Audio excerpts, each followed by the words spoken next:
नमस्कार, आप देख रहे हैं द न्यूज। आपके साथ मैं सृष्टि मिश्रा। कांग्रेस के बड़े नेता आचार्य प्रमोद कृष्णम एकाएक बयान तो नहीं दे रहे हैं, लेकिन लगातार बयान दे रहे हैं। बता दें आपको, नया बयान दे दिया है। पीएम मोदी से मिलने के लिए केवल मुझे 4 से 5 दिन लगे और कांग्रेस पर बड़ा हमला वापस से किया। राहुल गांधी पर हमला किया, कांग्रेस के आला कमान पर हमला किया, कांग्रेस के बड़े नेताओं में जो शुमार नेता हैं उन पर इनडायरेक्टली हमला किया है। बड़ी खबर इस वक्त की, कह रहे हैं राहुल गांधी व्यस्त रहते हैं, उनसे ज्यादा मिलना नहीं हो पाता है, शायद उन्हें मिलना जुलना पसंद नहीं है और शायद उन्हें लगता है कि मिलकर कोई फायदा नहीं है। मतलब कि आचार्य प्रमोद कृष्णम ये खुद के लिए बयान कर रहे हैं कि राहुल गांधी को मिलना जुलना पसंद नहीं है। बता दें आपको, कल की धाम का न्योता देने ये पीएम मोदी के पास गए थे। पीएम मोदी ने इनसे अच्छी मुलाकात की, उसके बाद उन्होंने पीएम मोदी को दिव्य पुरुष बताया था। अभी 2 दिन पहले की बात है जब इन्होंने पीएम मोदी से मुलाकात की थी। राहुल गांधी के लिए उन्होंने कहा कि मुझे पीएम मोदी से मिलने के लिए केवल 4 से 5 दिन लगे, लेकिन कांग्रेस के नेताओं से मिलने में और समय लगता है और मिल भी नहीं पाता हूं। मैंने तो 1 साल से कांग्रेस के बड़े नेताओं से मुलाकात नहीं की है। देखिए कितना बड़ा बयान है ये। 1 साल से नहीं मिले किसी नेता से, वो भी कांग्रेस के हैं। ना मीटिंग हो रही है, ना आला कमान इनको इन्वाइट कर रहे हैं। मतलब एक आप कांग्रेस के अंतर कला को आप देख सकते हैं कि किस तरीके से, मतलब कांग्रेस में तवज्जो नहीं मिलती है दर्शकों। इसका साफ और सीधा सटीक आंसर यही है कि कांग्रेस में तवज्जो नहीं मिलती है नेताओं को। बाकी नेताओं को सारा आला कमान तय करते हैं और बीजेपी में देखिए मीटिंग्स बहुत होती हैं, तो इसका भी व्यापक असर पड़ता है पार्टी संगठन में, पार्टी संगठनात्मक रचना में इसका बहुत व्यापक असर पड़ता है। पार्टी को चलाने के लिए व्यापक असर पड़ता है, पार्टी की रणनीति पे असर पड़ता है। और देखिए कह रहे हैं कि पीएम मोदी से मिलने के लिए केवल 4 से 5, लेकिन राहुल गांधी व्यस्त रहते हैं। हो सकता है वो मिलना जुलना पसंद नहीं करते, कुछ ना कुछ तो करते ही रहते हैं, तो ये कोई विषय नहीं है। अभी भारत जोड़ो यात्रा कर रहे हैं, यात्रा में बिजी हैं, तो हो सकता है कि बिजी है इसलिए मिलना जुलना पसंद नहीं करते हैं। उन्हें लगता होगा यह समय की बर्बादी है, कह रहे हैं राहुल गांधी को लगता होगा कि यह समय की बर्बादी है, इसलिए मिलना जुलना पसंद नहीं करते हैं। अब इसलिए कोई विषय नहीं है, थोड़ा वो कम मिलते हैं। उन्होंने कहा पीएम मोदी से मिलना आसान नहीं है, कांग्रेस के बड़े नेताओं से मैंने 1 साल से ज्यादा का समय हो गया है, मुलाकात नहीं की है। राहुल जी बहुत ही ज्ञानी नेता है और बहुत ही सटीक नेता है। उन्होंने जो कहा होगा सोच समझ के कहा होगा। भारतीय जनता पार्टी के ऊपर हमला करना राहुल जी का कर्तव्य भी है और उनका जन्मसिद्ध अधिकार भी है। राहुल जी को टारगेट करना भाजपा का जन्मसिद्ध अधिकार है। ये तो चल रहा है, बहुत दिनों से चलता रहेगा। अच्छा, राहुल गांधी जो न्याय यात्रा निकाल रहे हैं उसमें उन्होंने न्योता दिया है अखिलेश यादव को, तो क्या अखिलेश यादव का वहां जाना बनता है या किस तरह से आप किस नजरिए से देखते हैं सर? इसका जवाब तो अखिलेश जी को देना है ना। अखिलेश यादव जी तो मध्य प्रदेश के चुनाव में कह रहे थे कांग्रेस और भाजपा एक है। अब कांग्रेस और भाजपा एक है तो फिर अखिलेश जी कांग्रेस के साथ। अखिलेश जी तो कह रहे थे कि कांग्रेस और भाजपा एक जैसे, कांग्रेस झूठी पार्टी है, धोखेबाज पार्टी है। लेकिन अब वो अगर यात्रा में आते हैं तो बहुत अच्छी बात है। लेकिन सवाल ये है, बड़ा सवाल ये है, क्या देश में अन्याय हो रहा है जिसके खिलाफ न्याय यात्रा निकालनी पड़ रही है? तो न्याय यात्रा का मतलब है देश में अन्याय हो रहा है। इसको जस्टिफाइड करना बड़ा जरूरी है कि देश में कहाँ कहाँ अन्याय हो रहा है। उनके स्वार्थ में इतना अंधे हो गए कि वो भारत की न्यायपालिका पे उन्हें यकीन ही नहीं रहा है। ये दुर्भाग्यपूर्ण है। लगा ये प्रधानमंत्री जी से मिलने में मुझे 4-5 दिन लगा। मैंने नोट कराया था तो उनका तीसरे चौथे दिन पीएम हाउस से मुझे आ गया था। राहुल जी व्यस्त रहते हैं, पूरा 6-7 महीना तो यात्रा में रहे और फिर वो थोड़ा कम मिलते। उनका स्वभाव भी नहीं है ज़्यादा मिलना। मैं कांग्रेस में जितने बड़े नेता हैं वो सब कोई 1 साल से नहीं मिला, कोई 2 साल से टाइम मांग रहा है, कोई 3 साल से मांग रहा है, कोई 6 महीने से टाइम मांग रहा है। तो ये तो कोई समस्या नहीं है। अब राहुल जी के पास जब समय होगा तभी तो देंगे। हो सकता है उन्हें नहीं लगता हो कि इस समय की बर्बादी है इनसे मिलना, तो वो नहीं देते होंगे। लेकिन कुछ ना कुछ तो करते ही रहते हैं, हमेशा करते रहते हैं। कभी यात्रा करते हैं तो व्यस्त रहते हैं, वो कोई विषय नहीं है। जो सच है मैंने वो बताया। अब मैं आपको बता दूं, इनके बीजेपी में जाने की चर्चा आम जनता कर रही है, लेकिन ये नहीं कर रहे हैं। इन्होंने कहा कि देखिए, पहले तो बीजेपी में जाना कोई गलत बात नहीं है, कोई खराब बात नहीं है, लेकिन मुझे ऐसा करने के लिए किसी ने नहीं कहा है और ना मैं ऐसा अभी करने जा रहा हूं।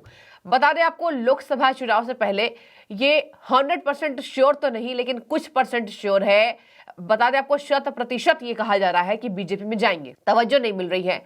संगठनात्मक इकाई जीरो हो चुकी है कांग्रेस की। अंतरकला जबरदस्त है। पार्टी में कोई रणनीति नहीं है।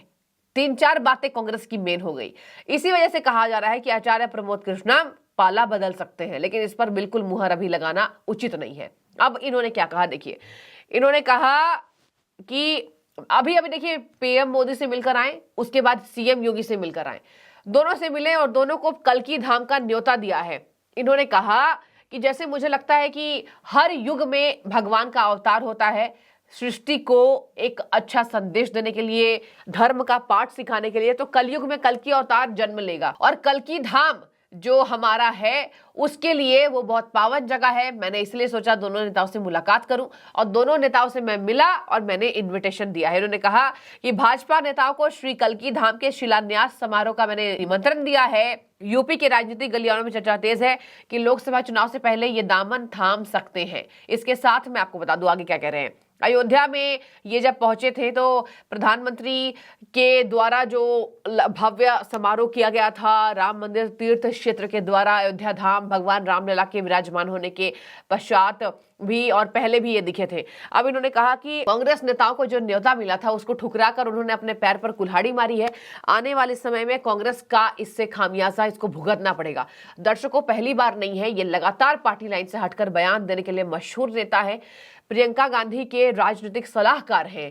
प्रियंका गांधी की तारीफ करते हैं, कहते हैं राहुल से ज्यादा स्मार्ट नेता प्रियंका गांधी है। और राहुल गांधी को न जाने क्यों आला कमान आगे करती है, हो सकता है कुछ अपनी राय हो, लेकिन मुझे लगता है कि प्रियंका गांधी एक बेटर पीएम फेस हो सकती है। वो बड़ी राजनेता हैं, उनके रणनीति अच्छी होती है इन कंपेरेटिव टू यहाँ राहुल गांधी से कंपेयर करें तो। अब देखिए, इसी में पीएम मोदी की इन्होंने तारीफ की, कहा दिव्य पुरुष है, उनसे मिलकर ऐसा लगेगा नहीं और भारत के भविष्य के लिए पीएम मोदी सही है। पीएम मोदी से देश विपक्ष इतना नफरत करता है कि ये भारत विरोधी हो गए हैं। आपको बता दें, रामलला के विराजमान होने पर जो कांग्रेस ने न्योता ठुकराया था वो जमकर बरसे थे, बहुत हमला बोला था, गलती कर गए हैं। इनके ऊपर नाश जब छाता है तो ऐसा करते हैं। और न जाने क्यों कांग्रेस के नेता राम मंदिर में नहीं जा रहे। मतलब राम सनातन के विषय हैं, राम सनातन की सच्चाई है, राम इस युग के विषय हैं, राम से धरती चल रही है और ये राम को इग्नोर कर रहे हैं। ये मुझे ऐसा लगता है कि पूरे विपक्ष की जो बुद्धि है वो खराब हो गई है। न जाने कितनी बात इन्होंने कह दी थी, इन्होंने हमेशा निशाना साधा था। और देखिए, कांग्रेस नेता की अभी रविवार को इन्होंने रक्षा मंत्री राजनाथ सिंह से भी मुलाकात की। लगातार बीजेपी के बड़े नेताओं से मिल रहे हैं, पीएम मोदी, सीएम योगी, राजनाथ सिंह, और इनके जो मुलाकात की तस्वीरें वो वायरल भी खूब होती है क्योंकि कांग्रेस के बड़े नेता है आचार्य प्रमोद कृष्णम और देखिए एक संत है, तो इसलिए ये ज्यादा चर्चाओं में रहते हैं। अब मैं आपको बता दूं कि इन्होंने कहा कि पीएमओ में फोन करने के 4 दिन बाद ही पीएम मोदी ने मिलने का समय दे दिया था, केवल 4 दिन बाद। और देखिए कितना आसान था मिलना, लेकिन कांग्रेस के नेताओं से मैं नहीं मिल पाता हूं। आचार्य प्रमोद कृष्णम कांग्रेस की कमियों को गिनाने के लिए मशहूर हैं। आचार्य प्रमोद कृष्णम पार्टी के टूट को कारण बताने के लिए मशहूर है। आचार्य प्रमोद कृष्णम आला कमान में कह रहे हैं कि जो चाटुकार है वही आगे पीछे भटकते हैं और कांग्रेस इसीलिए खोखली हो रही है। पूरा विपक्ष है ही नहीं। विपक्ष को तो इतना बड़ा निशाना इन्होंने साधा था, कहा था विपक्ष तो जन्म लेते ही इंडिया गठबंधन पर इन्होंने 2 दिन पहले इतना बड़ा निशाना साधा था, कहा इंडिया गठबंधन तो जन्म लेते ही खूब बीमारियों से ग्रसित हो गया, उसके बाद आईसीयू में गया, वेंटिलेटर पे गया, फिर बिहार के सीएम नीतीश कुमार ने इसका अंतिम संस्कार कर दिया।